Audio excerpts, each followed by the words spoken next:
जय श्री राम दोस्तों, श्री राधा माधव चैनल में आप सभी का बहुत बहुत स्वागत है। पिछले वीडियो में मैंने चतुर्थो अध्याय का आप लोगों को उसका महात्म्य बताया कि इसके पाठ करने मात्र से किस प्रकार लोगों को मोक्ष की प्राप्ति हो जाती है।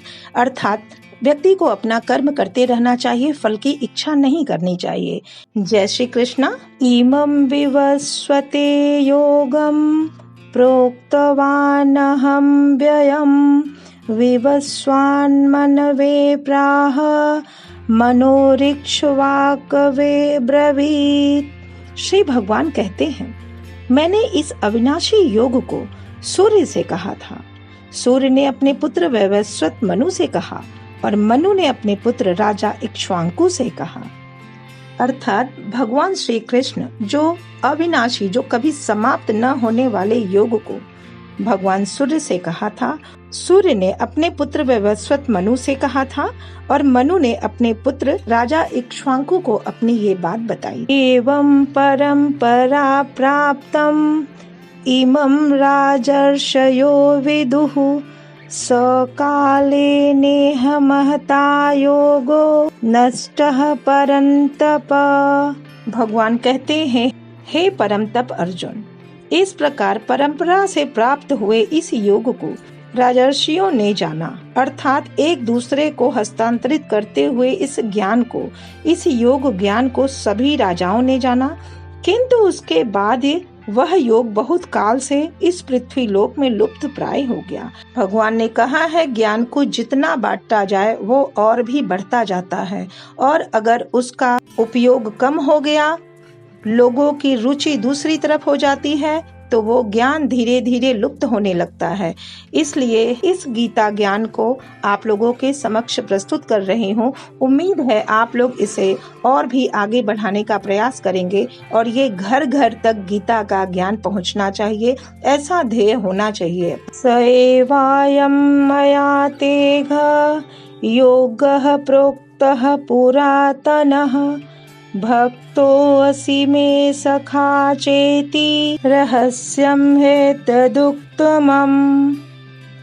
अर्जुन भगवान श्री कृष्ण के परम भक्त और प्रिय सखा हैं, इसलिए वही यह पुरातन योग आज मैंने तुझको कहा है, जो कि गुप्त था, क्योंकि यह बड़ा ही उत्तम रहस्य है। ये सबके समक्ष प्रस्तुत नहीं किया जा सकता है, अर्थात गुप्त रखने योग्य विषय है।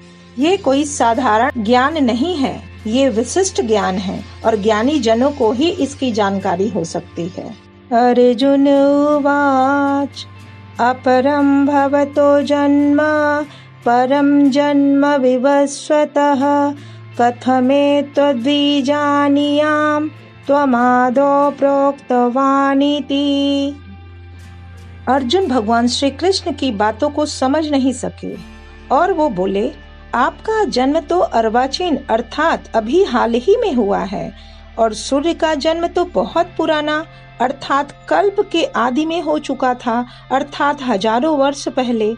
तब मैं इस बात को कैसे समझूं, मैं इस बात को कैसे मानूं कि आप ही ने कल्प के आदि में अर्थात कल्प के प्रारंभ में ही सूर्य से यह योग कहा था।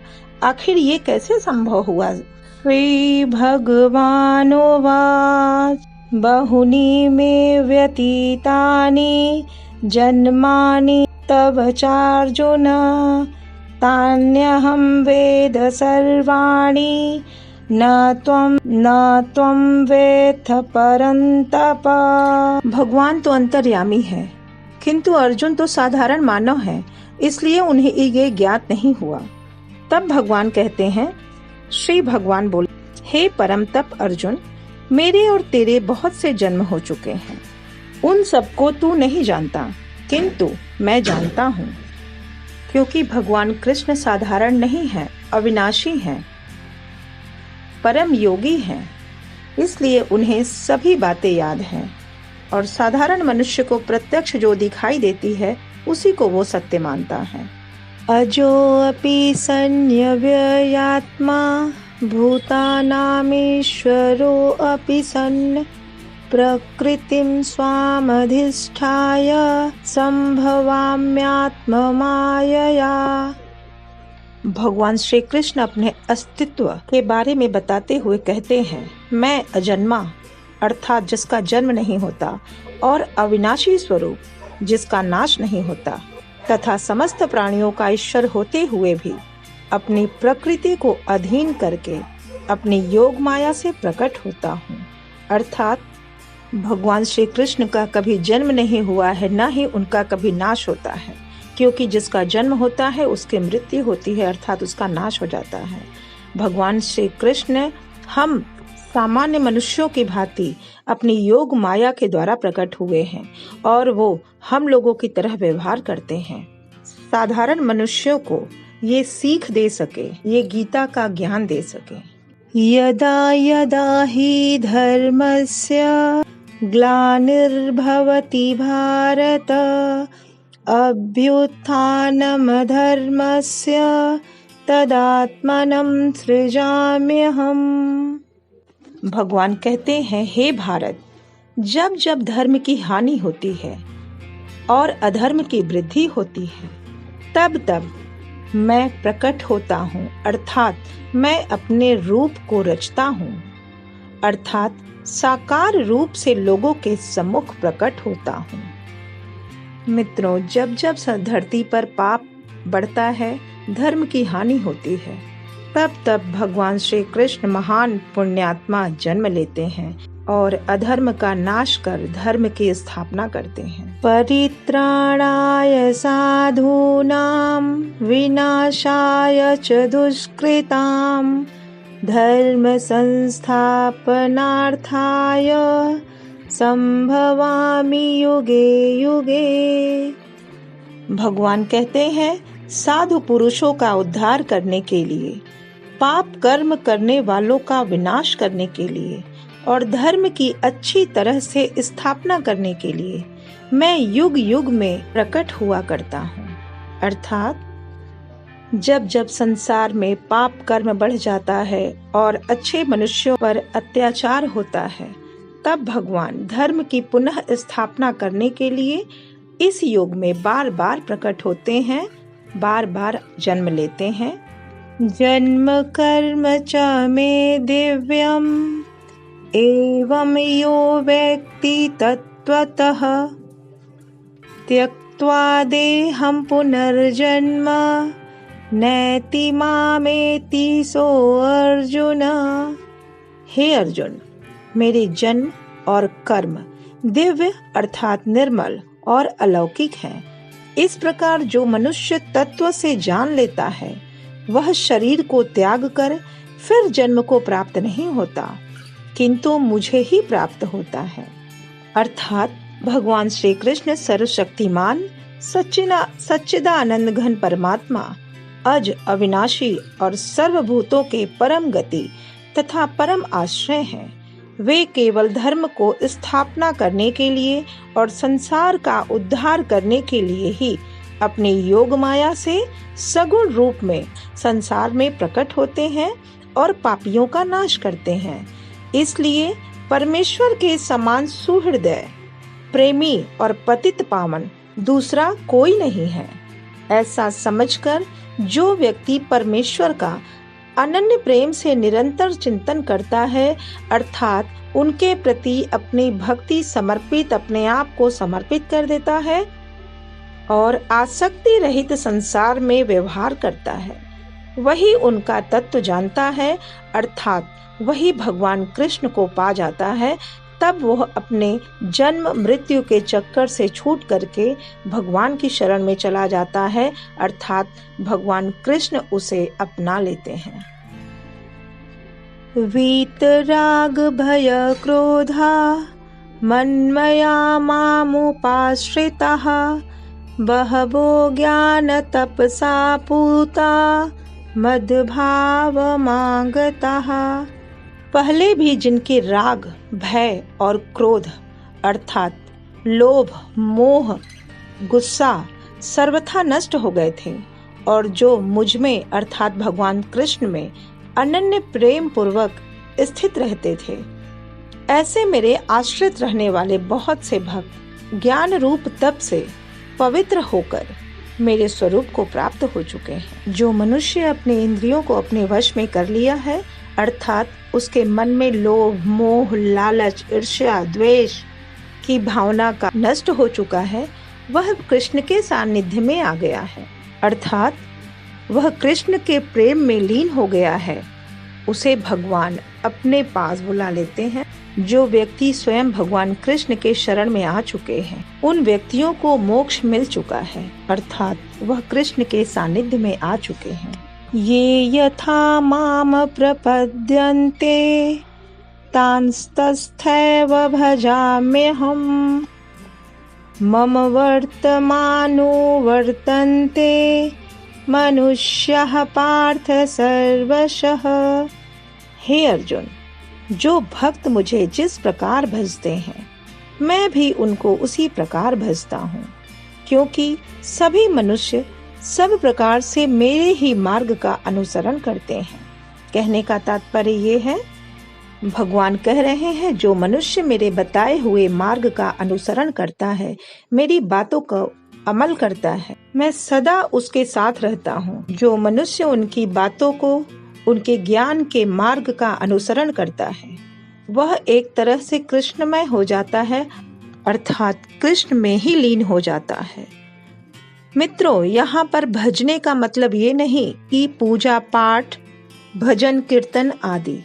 इसका तात्पर्य ये है कि भगवान के बताए हुए मार्ग का अनुसरण करना और सच्चे मार्ग पर चलना, धर्म के मार्ग पर चलना। तभी उसे कृष्ण की भक्ति मिलेगी, तभी भगवान कृष्ण का सानिध्य मिलेगा और उनका आशीर्वाद मिलेगा। कांक्षन्तः कर्मणां सिद्धिं यजन्त इह देवताः क्षिप्रं हि मानुषे लोके सिद्धिर्भवति कर्मजा। भगवान कहते हैं, इस मनुष्य लोक में अर्थात इस संसार में कर्मों के फल को चाहने वाले लोग देवताओं का पूजन किया करते हैं, क्योंकि उनको कर्मों से उत्पन्न होने वाली सिद्धि शीघ्र मिल जाती है। अर्थात जो मनुष्य फल की इच्छा के साथ साथ भगवान का भी स्मरण करते रहते हैं, निरंतर सुमिरन करते रहते हैं, उन्हें याद रखते हैं, उन्हें शीघ्रातिशीघ्र सिद्धि की प्राप्ति हो जाती है, अर्थात भगवान कृष्ण का सानिध्य प्राप्त हो जाता है। क्योंकि कोई भी कर्म करने से फल अवश्य प्राप्त होता है, वो अच्छा कर्म हो या बुरा कर्म हो, फल भी उसी के आधार पर मिलता है। अगर मनुष्य अच्छा कर्म करता है, ईश्वर को निरंतर याद करता रहता है, उसके बताए हुए मार्ग पर चलता है, तो उसे अति शीघ्र और शुभ फल की प्राप्ति होती है। चातुर्वर्ण्यं मया श्रेष्ठं गुणकर्म विभागशः तस्य कर्तारमपि मां विद्य कर्तारमव्ययम्। भगवान कहते हैं, ब्राह्मण, क्षत्रिय, वैश्य और शूद्र, इन 4 वर्णों का समूह गुण और कर्मों के विभाग पूर्वक मेरे द्वारा रचा गया है। इस प्रकार उस सृष्टि रचनादि कर्म का कर्ता होने पर भी मुझ अविनाशी परमेश्वर को तू वास्तव में अकर्ता ही जान। अर्थात भगवान के द्वारा निर्मित 4 वर्णों में हम लोगों को बांटा गया है। मनुष्यों की श्रेणी 4 वर्णों में बांटी गई है और इनका गुण, धर्म, कर्म सब कुछ उनके वर्ण के अनुसार ही विभाजित किया गया है। यदि मनुष्य उच्च कुल में जन्म लेकर के भी नीच कर्म करता है, पाप करता है, झूठ बोलता है, अत्याचार करता है, तो वो कभी भी उच्च कुल का नहीं माना जाएगा, क्योंकि उसका कर्म नीच कुल का है। इसी प्रकार नीच कुल में भी जन्म लेने पर अगर कोई महान कार्य करता है, उच्च कार्य करता है, उसे उच्च कुल का ही माना जाएगा। इस प्रकार ईश्वर ने अर्थात भगवान श्री कृष्ण ने अविनाशी परमेश्वर होते हुए भी उन्होंने सृष्टि की रचना की और सबको अपने कर्म करने की प्रेरणा दी। न माम कर्माणि लिम्पन्ति न मे कर्म फले स्पृहा इति माम यो अभिजानाति कर्मभिर्न स बध्यते। भगवान कहते हैं, कर्मों के फल में मेरी स्पृहा नहीं है, इसलिए मुझे कर्म लिप्त नहीं करते। इस प्रकार जो मुझे तत्व से जान लेता है वह भी कर्मों से नहीं बंधता है। कहने का तात्पर्य ये है, मनुष्य को अपना कर्म करते रहना चाहिए, फल की इच्छा करना चाहिए। फल की इच्छा करने से उसमें आसक्ति आ जाती है, अर्थात इंद्रियां उस पर हावी हो जाती हैं। इसलिए मनुष्य को अपने कर्तव्य का पालन करते हुए कर्म करते रहना चाहिए। फल के लिए इंतजार नहीं करना चाहिए, ईश्वर पे छोड़ देना चाहिए। ईश्वर अच्छा या बुरा जैसा आपका कर्म होगा, ईश्वर उसे अवश्य प्रदान करेंगे। सब कुछ ईश्वर को प्रदान कर देना चाहिए, शरणागत हो जाना चाहिए। जैसा वो करेंगे अच्छा ही करेंगे। एवं ज्ञात्वा कृतं कर्म पूर्वरपि मुमुक्षुभिः कुरु कर्मैव तस्मात् त्वं पूर्वे पूर्वतरम कृतम। भगवान कहते हैं, पहले के समय में जितने भी मनुष्यों को मोक्ष की प्राप्ति हुई है, इस प्रकार जानकर ही उनके कर्म किए हैं। भगवान कहते हैं, पूर्व काल में जितने भी मोक्ष प्राप्त हुए हैं लोगों को, उन्होंने अपने कर्मों को जाना, समझा और निष्काम भाव से उन्होंने कर्म किया, इसलिए उन्हें मोक्ष की प्राप्ति हुई। इसलिए हे अर्जुन, तू भी पूर्वजों द्वारा सदा से किए जाने वाले कर्मों को ही कर, अर्थात मोक्ष के लिए तू कर्म कर, फल की चिंता ना कर। इसलिए हे अर्जुन, तू कर्म कर, क्योंकि अगर अच्छा कर्म है तो फल भी उतना ही अटल है जिस प्रकार जीवन और मृत्यु। इसलिए अच्छे कर्म का फल हमेशा अच्छा ही होता है। किम कर्म किम कर्मेति कवयो अप्यत्र मोहिताः तत्ते कर्म प्रवक्ष्यामि यज्ञात्वा मोक्षयसे शोभात्। कर्म क्या है और अकर्म क्या है, इस प्रकार इसका निर्णय करने में बुद्धिमान पुरुष भी मोहित हो जाते हैं। इसलिए वह कर्म तत्व मैं तुझे भली भांति समझा कर कहूंगा। भगवान कहते हैं, जिसे जानकर तू अशुभ से अर्थात कर्म बंधन से मुक्त हो जाएगा। तात्पर्य है, भगवान कर्म और अकर्म दोनों के भेद का, दोनों के अंतर के बारे में बताएंगे और क्या शुभ है क्या अशुभ है उसके बारे में अर्जुन को समझाएंगे। क्योंकि मनुष्य हर कार्य को कर्म ही समझकर करता है। इसका तात्पर्य ये नहीं कि वो कर्म है। कर्म का तात्पर्य है जिससे शुभता प्राप्त होती है, जिससे ईश्वरत्व की प्राप्ति होती है, उसी के बारे में भगवान कृष्ण कहते हैं कि इसे मैं समझाऊंगा कि क्या अशुभ है और क्या शुभ है, जिससे व्यक्ति शुभ कर्म करके सफलता को प्राप्त हो। कर्मणो ह्यपि बोद्धव्यं च विकर्मणः अकर्मणश्च बोद्धव्यं गहना कर्मणो गतिः। भगवान श्री कृष्ण कहते हैं, कर्म का स्वरूप भी जानना चाहिए और अकर्म का स्वरूप भी जानना चाहिए।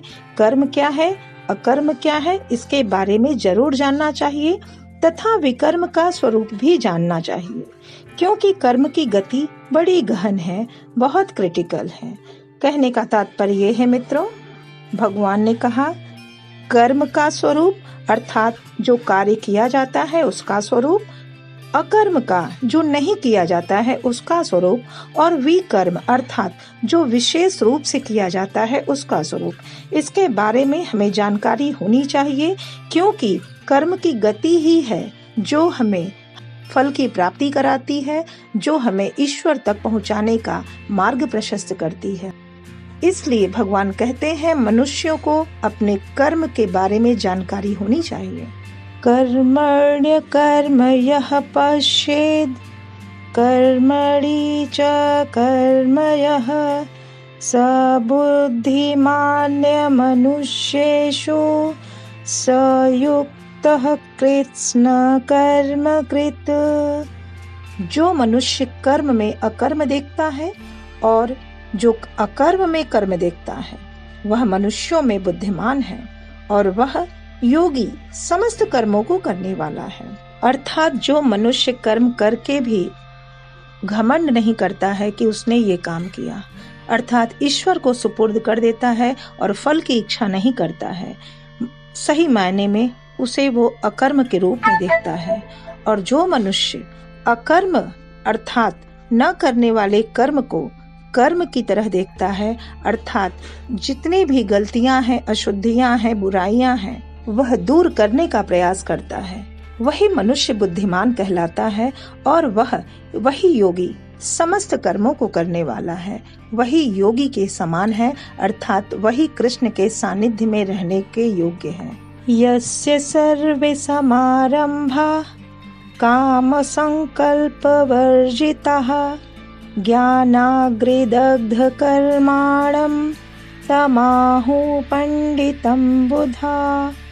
भगवान कहते हैं, जिसके संपूर्ण शास्त्र सम्मत कर्म बिना कामना और संकल्प के होते हैं तथा जिसके समस्त कर्म ज्ञान रूप अग्नि के द्वारा भस्म हो गए हैं, उस महापुरुष को ज्ञानी जन भी पंडित कहते हैं।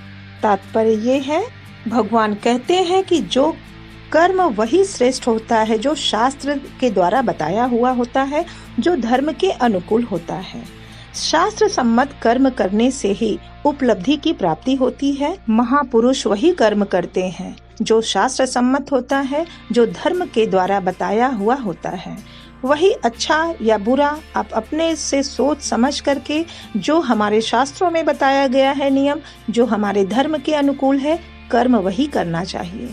त्यक्त्वा कर्म फलासंगम नित्य तृप्तो निराश्रयः कर्मण्यभिप्रवृत्तोऽपि नैव किंचित करोति सः।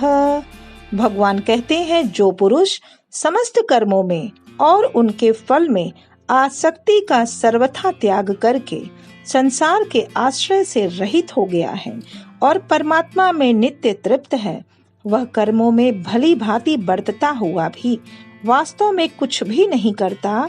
अर्थात मित्रों, जो मनुष्य कर्म करता है लेकिन उसके फल के बारे में नहीं सोचता है, निरंतर ईश्वर भजन में लगा रहता है और अपने कर्म को कर्तव्य समझकर करता है, वही मनुष्य सफलता की सीढ़ियों पर चढ़ता है। इसलिए मित्रों, हमें वर्तमान में रहते हुए, वर्तमान के बारे में सोचते हुए अपने कर्म को कर्तव्य समझकर अच्छे से करना चाहिए। अगर हम अपना कर्तव्य अच्छा करेंगे, कर्म अच्छा करेंगे, तो हमें ईश्वर की प्राप्ति हो जाएगी। ईश्वर का सानिध्य मिलने के बाद फिर क्या है इस संसार में? कुछ भी नहीं है। अर्थात ईश्वर भी उस व्यक्ति से तृप्त हो जाते हैं। निराशीर्यत चित्तात्मा त्यक्त सर्व परिग्रह शारीरम केवलम कर्म कुर्वन्नाप्नोति किल्बिषम।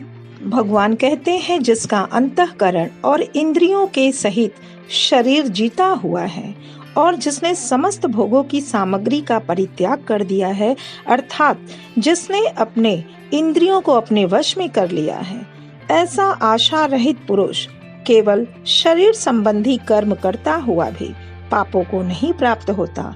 अर्थात जिस व्यक्ति ने अपने इंद्रियों को अपने कंट्रोल में कर लिया है, अपने इंद्रियों को जिसने अपने जीत लिया है, अर्थात भगवान कहते हैं, जिस व्यक्ति ने अपने मन और इंद्रियों को अपने वश में कर लिया है, लालच, ईर्ष्या, द्वेष, क्रोध आदि पर नियंत्रण रख लिया है, वही व्यक्ति अपने शरीर संबंधी कर्म को करता हुआ कभी भी पाप को प्राप्त नहीं होता है। यदृच्छा लाभ संतुष्टो द्वंद्वातीतो विमत्सरः समः सिद्धावसिद्धौ च कृत्वापि न निबध्यते।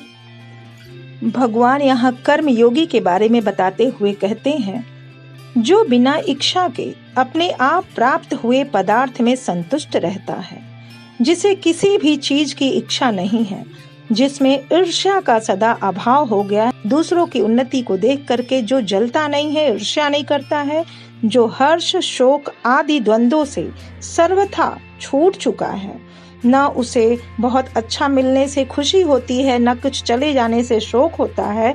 ऐसे इन अंतर्द्वंदों से जो छूट चुका है, ऐसा सिद्धि और असिद्धि में एक बराबर रहने वाला मनुष्य कर्मयोगी कहलाता है।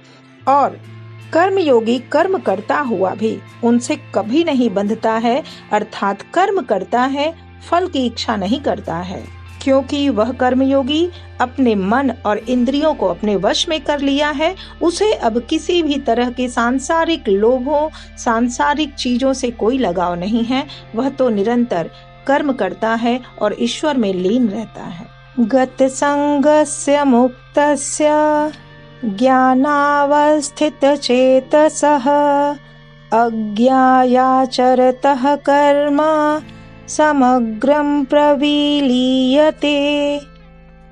भगवान कहते हैं, जिसकी आसक्ति सर्वथा नष्ट हो गई है, जो देहाभिमान और ममता से रहित हो गया है, अर्थात उसे अपने शरीर की सुंदरता पर कोई घमंड नहीं है, ना किसी से प्रेम या ममता है, जिसका चित्त निरंतर परमात्मा के ज्ञान में स्थित रहता है, जो निरंतर कर्म करते हुए ईश्वर के विचारों में खोया रहता है, ईश्वर में ही लीन रहता है, ऐसा केवल यज्ञ संपादन के लिए कर्म करने वाले मनुष्य के संपूर्ण कर्म भली भांति विलीन हो जाते हैं।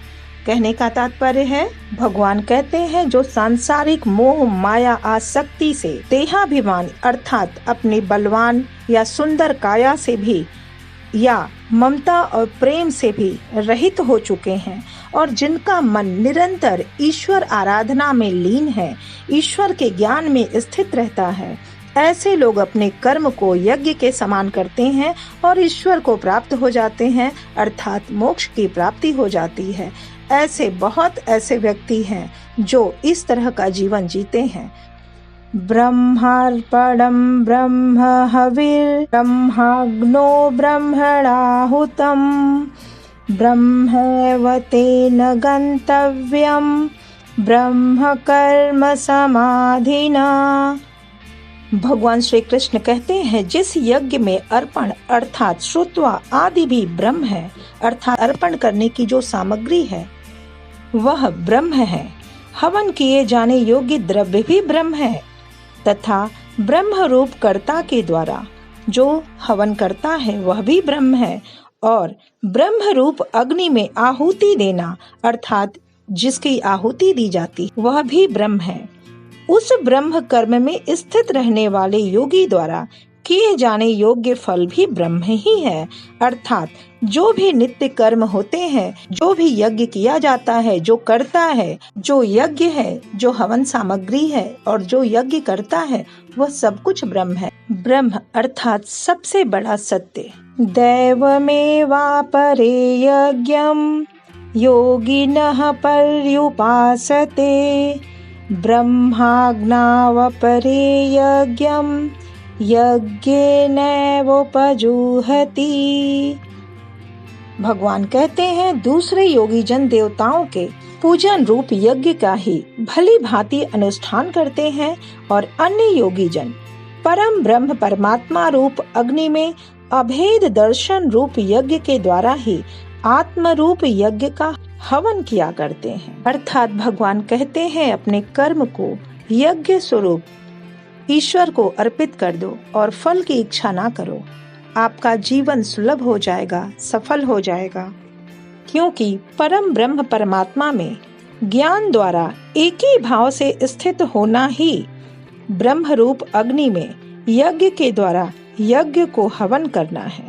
अर्थात ईश्वर को याद करते हुए, स्मरण करते हुए नित्य कर्म करने से व्यक्ति को सफलता मिलती है और उसे ईश्वर का सानिध्य प्राप्त होता है और उसके सभी कार्य बड़े ही सहज ढंग से सफल हो जाते हैं। मित्रों, भगवान पे विश्वास करके देखिए, वो सभी काम आपके सफल कर देंगे। श्रोत्रादीनीन्द्रियाण्यन्ये संयमाग्निषु जुह्यति शब्दादीनीष्वयान्यन्य इंद्रियाग्निषु जुह्यति। भगवान कहते हैं, अन्य योगी जन स्रोत आदि समस्त इंद्रियों को संयम रूप अग्नियों में हवन किया करते हैं, अर्थात जो समझदार होते हैं, योगी जन होते हैं, वह संयम रूपी अग्नि में अपने इंद्रियों का हवन करते हैं, उन्हें जला डालते हैं। और जो दूसरे योगी लोग शब्दादि समस्त विषयों को इंद्रिय रूप अग्नियों में हवन किया करते हैं, वहीं दूसरी तरफ जो नादान होते हैं, जो मूर्ख होते हैं, वह अपने इंद्रियों की अग्नि का हवन करते हैं, अर्थात उनके इंद्रियां और बलवती हो उठती हैं, उनके अंदर अभिमान, क्रोध, लालच, ईर्ष्या, द्वेष आदि की भावनाएं और तीव्र होती जाती हैं, क्योंकि वो अपने इंद्रियों का दमन नहीं कर पाते हैं और दूसरों के सफलता को देखकर मन ही मन ईर्ष्या करते हैं।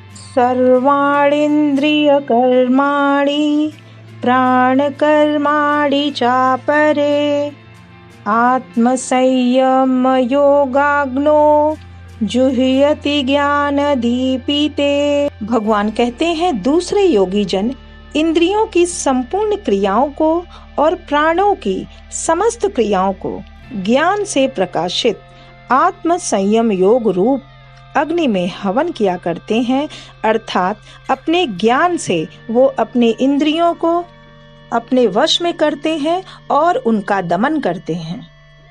भगवान सच्चिदानंद घन परमात्मा के सिवा अन्य किसी का भी वह चिंतन नहीं करते हैं, क्योंकि मित्रों, भगवान सच्चिदानंद घन परमात्मा के सिवा अन्य किसी का भी चिंतन न करना ही उन सब का हवन करना है, अर्थात सिर्फ ईश्वर को याद करते हुए अपना कर्म करना।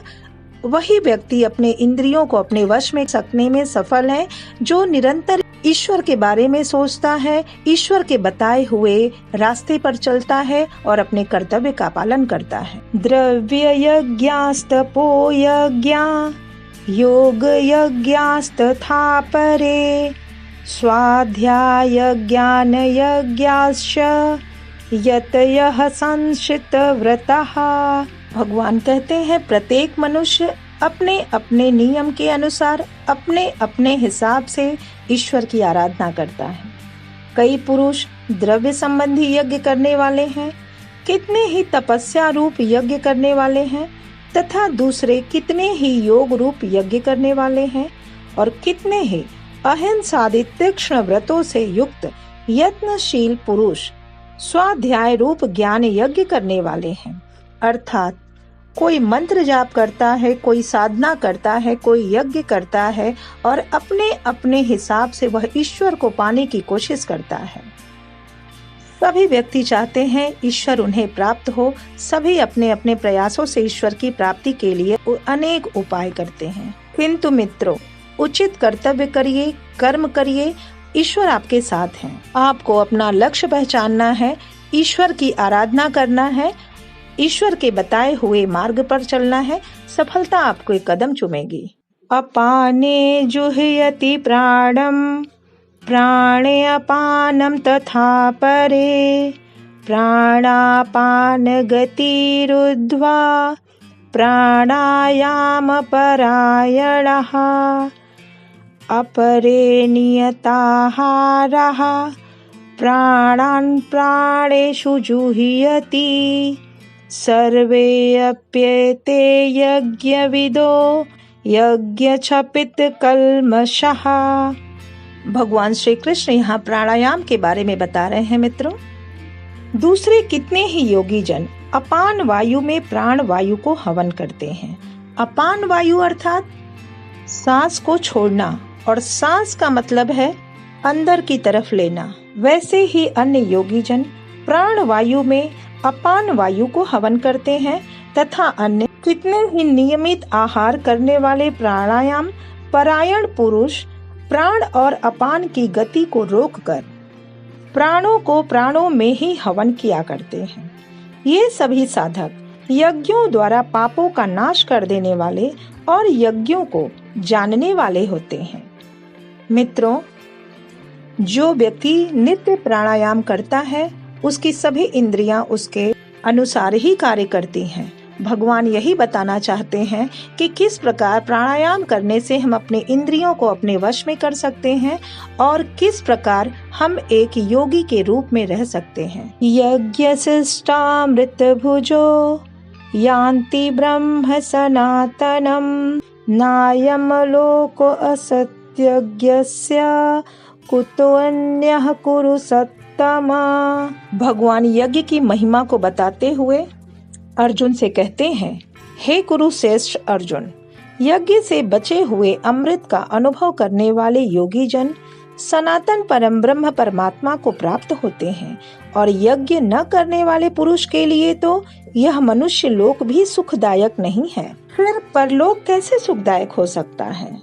भगवान श्री कृष्ण कहते हैं, कर्म करने के बाद जिस भी फल की प्राप्ति होती है उसे मनुष्य को स्वीकार करना चाहिए और भगवान का प्रसाद समझ करके उसे स्वीकार करें और आगे के पथ पर अग्रसर हो जाएं। एवं बहुविधा यज्ञा वितता ब्रह्मणो मुखे कर्मजान विधितान सर्वान एवं ज्ञात्वा विमोक्ष्यसे।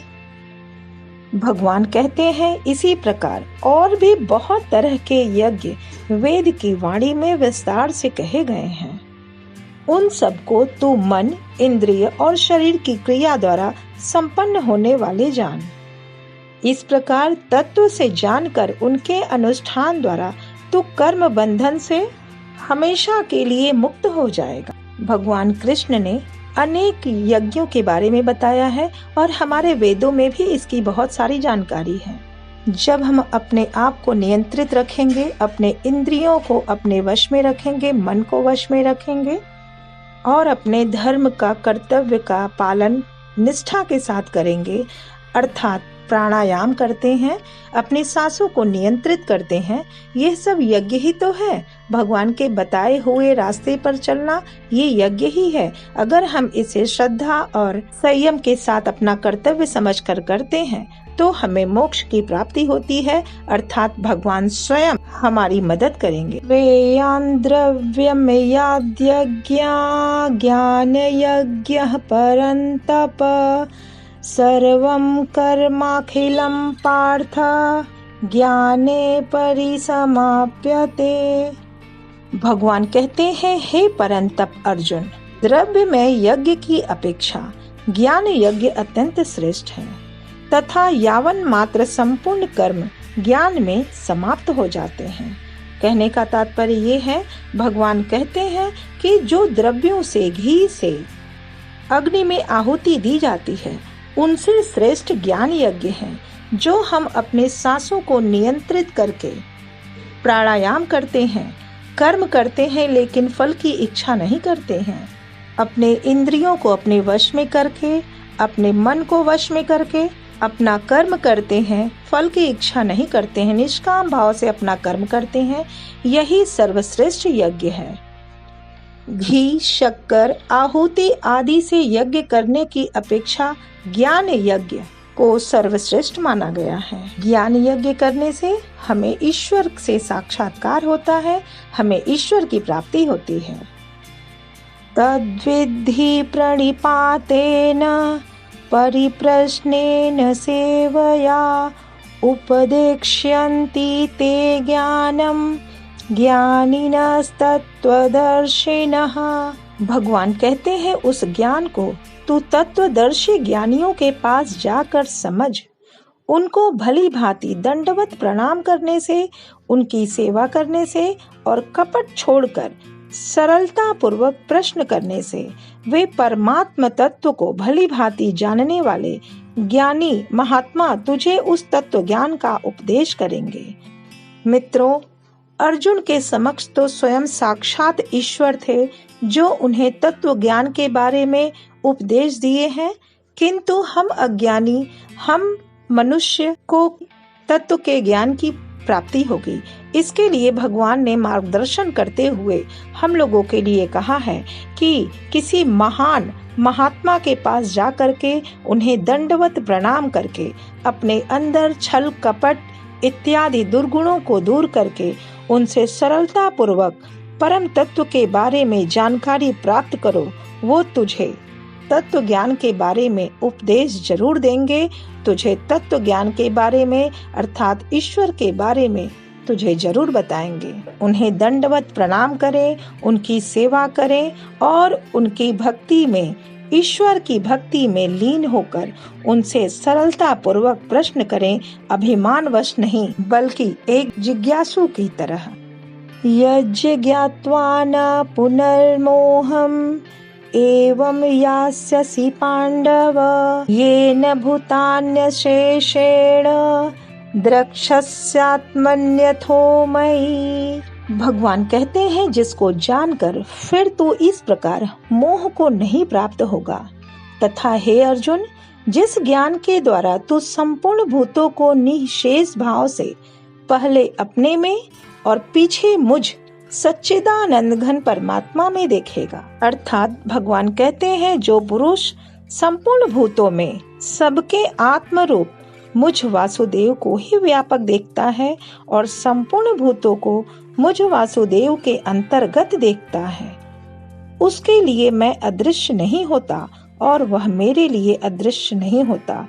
अर्थात ईश्वर से ही उत्पन्न और ईश्वर में ही समाप्त होने को ही तत्व ज्ञान कहा है भगवान ने। अपि चेदसि पापेभ्यः सर्वेभ्यः पापकृत्तमः सर्वं ज्ञानप्लवेनैव वृजिनं संतरिष्यसि। भगवान कहते हैं, यदि तू अन्य सब पापियों से भी अधिक पाप करने वाला है तो भी तू ज्ञान रूप नौका द्वारा निसंदेह संपूर्ण पाप समुद्र से भली भांति तर जाएगा। यथेधांसि समिद्धो अग्निर्भस्मसात् कुरुते अर्जुन ज्ञानाग्निः सर्वकर्माणि भस्मसात् कुरुते तथा। भगवान कहते हैं, हे अर्जुन, जैसे जलती हुई अग्नि में ईंधन भस्म हो जाता है, वैसे ही ज्ञान रूप अग्नि संपूर्ण कर्मों को भस्म कर देता है। अर्थात जब हमें ज्ञान की प्राप्ति हो जाती है तो हमारे सभी कर्म जलकर भस्म हो जाते हैं, अर्थात हमारे सभी पाप नष्ट हो जाते हैं और हमें ईश्वर तत्व का ज्ञान हो जाता है। मित्रों, इसका तात्पर्य ये नहीं है कि हम कर्म करना ही छोड़ दें। कर्म को निष्काम भाव से करना चाहिए, ईश्वर को सौंप देना चाहिए। कर्म करिए किंतु फल की इच्छा ना करें, वही कर्म सार्थक होता है। जब हम निष्काम भाव से कर्म करते हैं तो हमें ईश्वर की प्राप्ति हो जाती है, अर्थात हम जीवन और मरण के चक्र से छूट जाते हैं और हमें मोक्ष की प्राप्ति हो जाती है। यही ज्ञान जिसे हो जाता है तो वो सभी बंधनों से मुक्त हो जाता है। न हि ज्ञानेन सदृशं पवित्रमिह विद्यते तत्स्वयं योग संसिद्धः कालेनात्मनि विन्दति। भगवान कहते हैं, इस संसार में ज्ञान के समान पवित्र करने वाला निसंदेह कुछ भी नहीं है। उस ज्ञान को कितने ही काल से कर्म योग के द्वारा शुद्धांतःकरण हुआ मनुष्य अपने आप ही आत्मा में पा लेता है। श्रद्धावा लभते ज्ञानम तत्पर संयतेन्द्रियः ज्ञानम लब्ध्वा पराम शांतिम चिरेणाधिगच्छति। भगवान कहते हैं, जितेंद्रिय, साधन परायण और श्रद्धावान मनुष्य को ज्ञान की प्राप्ति होती है तथा ज्ञान को प्राप्त होकर वह बिना विलंब के तत्काल ही भगवत प्राप्ति रूप परम शांति को प्राप्त हो जाता है। अर्थात जो मनुष्य अपने इंद्रियों को अपने वश में कर लिया है, अपने मन को नियंत्रित कर लिया है और ईश्वर के प्रति उसकी आस्था है, उसे बिना रुकावट के ही भगवत प्राप्ति हो जाती है और उसे परम शांति की प्राप्ति होती है। मित्रों, अगर हमारे अंदर दृढ़ शक्ति है, सहन शक्ति है और लगन है तो हम किसी भी लक्ष्य तक बहुत आसानी से पहुंच सकते हैं। अज्ञश्च श्रद्धानश्च संशयात्मा विनश्यति नायम लोको अस्ति न परो न सुखम संशयात्मनः। भगवान कहते हैं, विवेकहीन और श्रद्धा रहित संशय युक्त मनुष्य परमार्थ से अवश्य भ्रष्ट हो जाता है। ऐसे संशय युक्त मनुष्य के लिए न यह लोक है और न परलोक है और न ही सुख है। अर्थात जिस व्यक्ति के मन में शक है, श्रद्धा नहीं है ईश्वर के प्रति, ऐसे मूर्ख व्यक्ति, संशय युक्त व्यक्ति का न इस संसार में कहीं सुख है न किसी दूसरे संसार में। ऐसा मनुष्य जो ईश्वर के प्रति श्रद्धा नहीं रखता है, सत्य के प्रति उसका कोई लोभ नहीं है, ऐसा मनुष्य इस लोक में भी और परलोक में भी कहीं सुखी नहीं रह सकता है, वो नष्ट हो जाता है। ऐसे मूर्ख व्यक्ति का तो पतन निश्चित है। योग संन्यस्त कर्माणम ज्ञान संच्छिन्न संशयम आत्मवंतम न कर्माणि निबंधन्ति धनंजय। भगवान कहते हैं, हे धनंजय, जिसने कर्म योग की विधि से समस्त कर्मों का परमात्मा में अर्पण कर दिया है और जिसने विवेक द्वारा समस्त संशयों का नाश कर दिया है, ऐसे वश में किए हुए अंतःकरण वाले पुरुष को कर्म नहीं बांधते हैं। कर्मयोगी व्यक्ति अपने सभी कर्म भगवान के सुपुर्द कर देता है। उसे कभी यह घमंड या अभिमान नहीं होता है कि ये मैंने किया। और जिस व्यक्ति ने अपने कर्म, अपने मन और इंद्रियों को वश में कर लिया है, वह व्यक्ति कभी भी कर्म के बंधन में नहीं बंधता है। तस्माद् ज्ञान संभूतम हृस्तस्थम ज्ञानासीनात्मनः छित्त्वैनं संशयं योगम अतिष्ठोतिष्ठ भारत। भगवान कृष्ण कहते हैं, इसलिए हे भरतवंशी अर्जुन, तो हृदय में स्थित इस अज्ञान जनित अपने संशय का विवेक ज्ञान रूपी तलवार द्वारा छेदन करके समत्व रूप कर्म योग में स्थित हो जा और युद्ध के लिए खड़ा हो जा। अर्थात अपने मन से सभी संशय को दूर करके अपनी बुद्धि और विवेक रूपी तलवार से समत्व रूप कर्म योग में स्थित हो जा। अपने सभी संशय दूर करके विवेक ज्ञान के रूप में बुद्धि का प्रयोग करके कर्म योग में स्थित हो जा। अर्थात अपना कर्म कर, फल की इच्छा ना कर। हे अर्जुन, तू युद्ध कर, अपने सभी कर्म ईश्वर को सौंप दे, फल की इच्छा ना कर। इस प्रकार मित्रों, अध्याय 4 पूरा हुआ।